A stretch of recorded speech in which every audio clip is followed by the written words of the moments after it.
Hoje eu quero contar para você uma experiência que eu tive e que por muito tempo eu não contei porque eu fiquei constrangida, né? Falei, o que vão pensar de mim, né?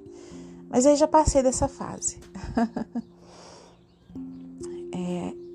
Quando eu fiz uma palestra para aproximadamente 200 pessoas em Brasília, eu fiz uma pergunta, eu distribuí uma folha e fiz uma pergunta para que as pessoas respondessem, né? E aí selecionei algumas pessoas para responder ao vivo ali.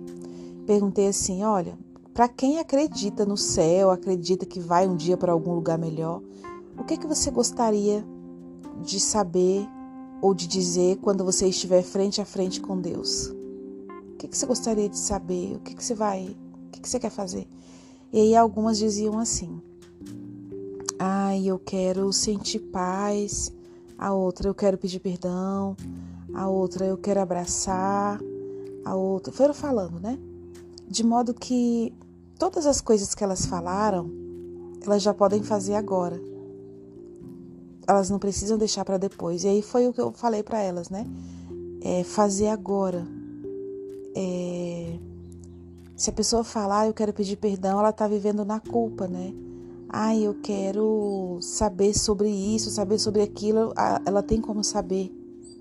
Então, foi muito sério isso. A grande maioria das pessoas estão vivendo, deixando o porvir decidir a vida delas, deixando lá para depois. Pois eu te digo com toda clareza que o depois é só a continuação do que você já faz. É só a continuação do que você já faz. Né? Deus, ele vai usar os talentos de cada um conforme foram desenvolvidos. E aí, o que aconteceu? Eu fiz uma cirurgia, que era o que eu ia falar para vocês. Tem 7 anos isso. Nós estamos em 2022, tem 7 anos que eu fiz essa cirurgia. Uma cirurgia estética, de redução dos seios e ajeitar um pouco a barriga. E aí tudo bem. Entrei para a sala de anestesia, eles me anestesiaram e eu dormi. E a cirurgia durou 5 horas no total. E aí, quando eu dormi, era como se a minha consciência tivesse se levantado e eu fiquei em pé ao lado do meu corpo ali, vendo toda a cirurgia. Vendo que os médicos conversavam, todos os detalhes das conversas, o detalhe do fechamento dos pontos, eles conversando sobre isso, tudo.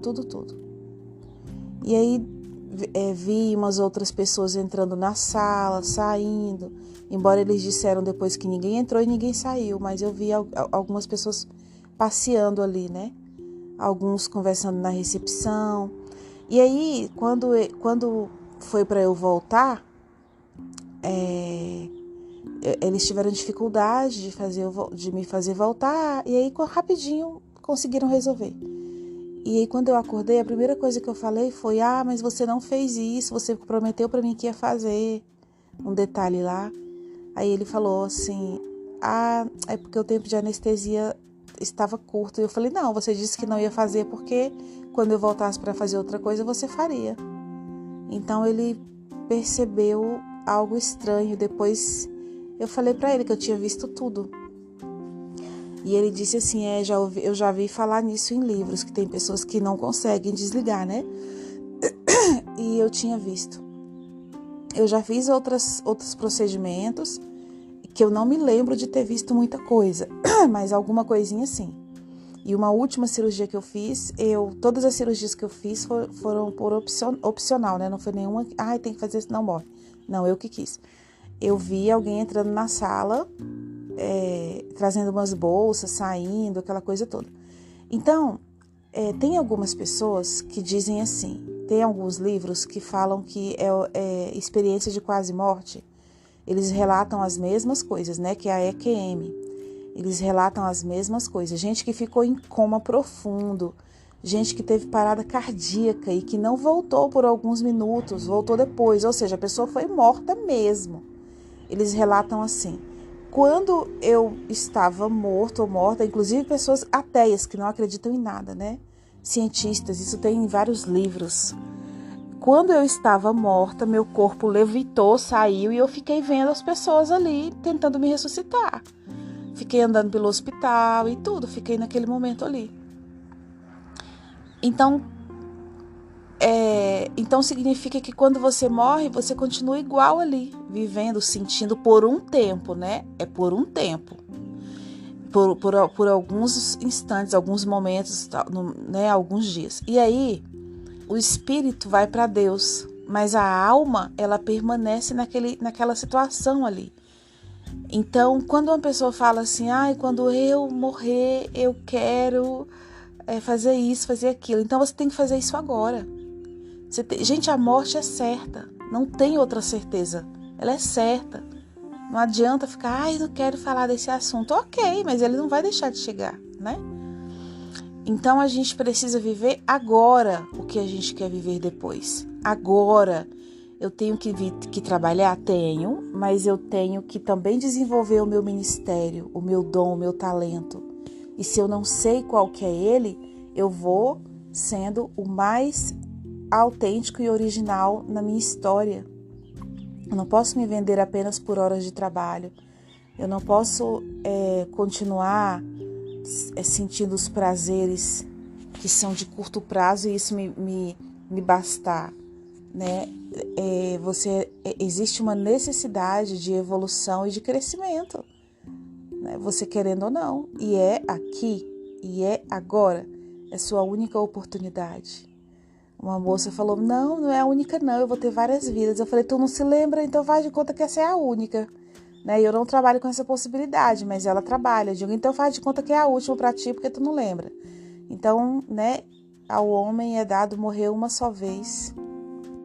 Em Hebreus 9, 27, né, ele fala assim, da mesma forma que é destinada ao homem morrer uma só vez, e depois disso ele enfrentará o juízo final.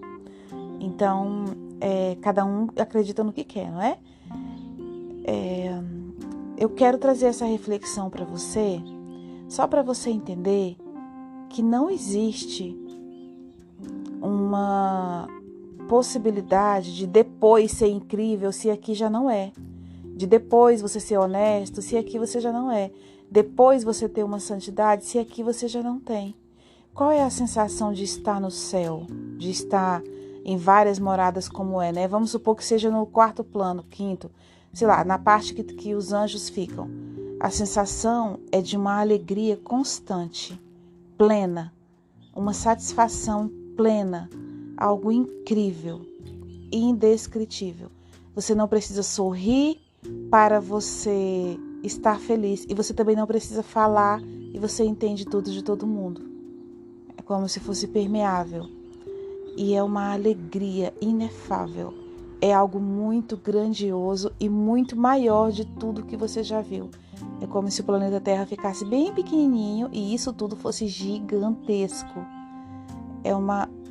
Então, apenas continua, sabe?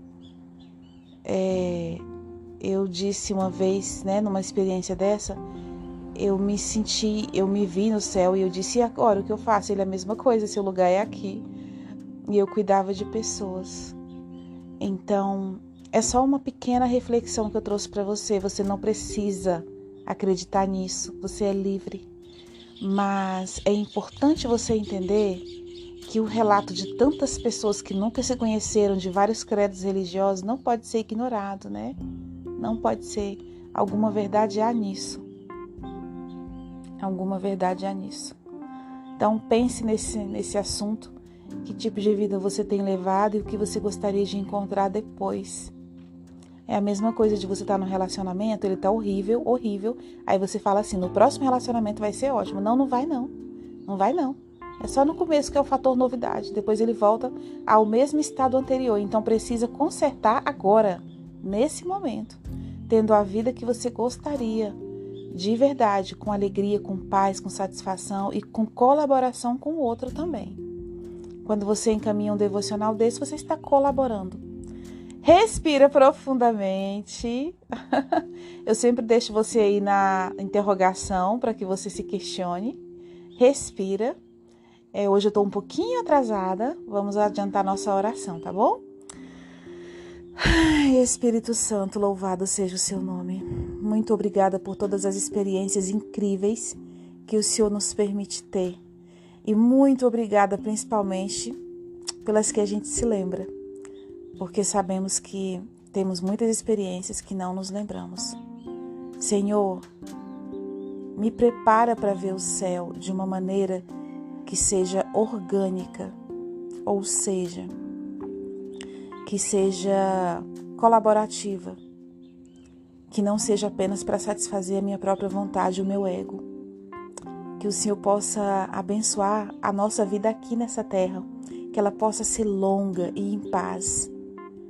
O Senhor fala que quando as pessoas honram os pais, a gente tem uma vida longa sobre a terra. Então, nós honramos os nossos pais, nós aceitamos eles exatamente como são, nós aceitamos a história deles como foi.